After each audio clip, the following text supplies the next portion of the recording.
पौलुस की कहानी का रहस्य भाग 2।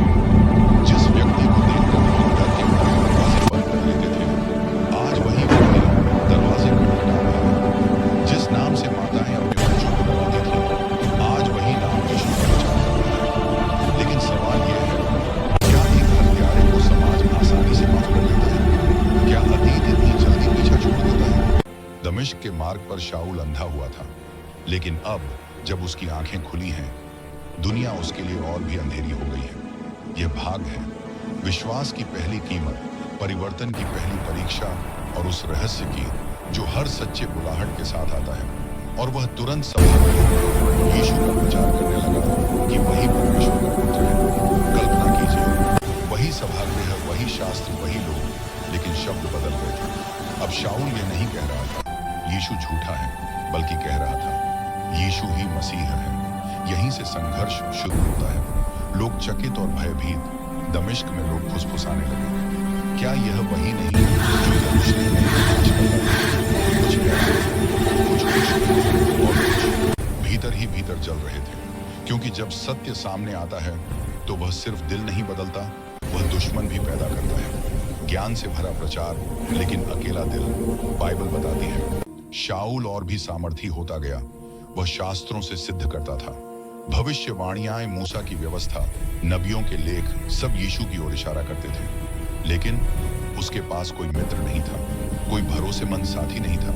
मसीही उसे डर से देखते थे, यहूदी उसे धोखेबाज मानते थे। यह था उसका पहला क्रूस, अकेलापन। हत्या की साजिश, पुराना खेल, नया शिकार। कुछ यहूदी नेताओं ने योजना बनाई, इसे मार डालो। वही तरीका जो कभी शाऊल ने इस्तेमाल किया था, अब निशाने पर वही था। दमिश्क के फाटकों पर पहरा लगाया, रात दिन निगरानी। लेकिन परमेश्वर की योजना मनुष्य की योजना से बड़ी होती है।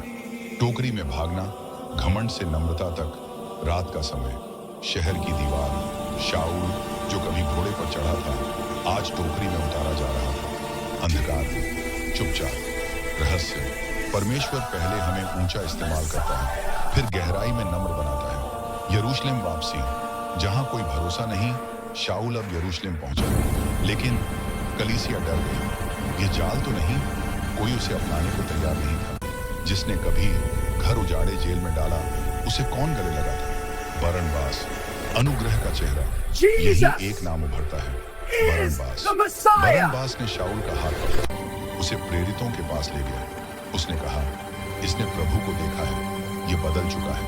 अगर बरनबास न होता तो शायद पौलुस इतिहास न बन जाता। हर पौलुस को एक बरनबास चाहिए। यरूशलेम में नया संघर्ष। अब शाऊल प्रेरितों के साथ रहने लगा, निर्भीक होकर यीशु का प्रचार करने लगा। लेकिन यूनानी यहूदी भड़क उठे। फिर वही कहानी, हत्या की योजना, तरसुस भेजा जाना। प्रतीक्षा का समय। भाइयों ने शाऊल को कैसरिया पहुंचाया, वहां से उसे तरसुस भेज दिया गया।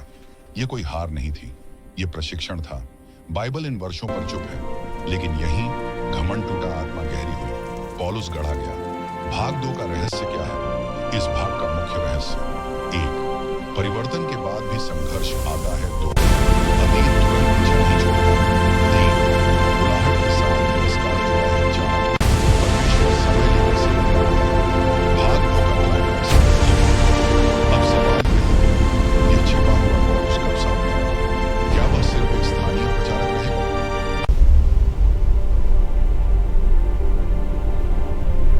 यहीं पर भाग दूसरा समाप्त होता है।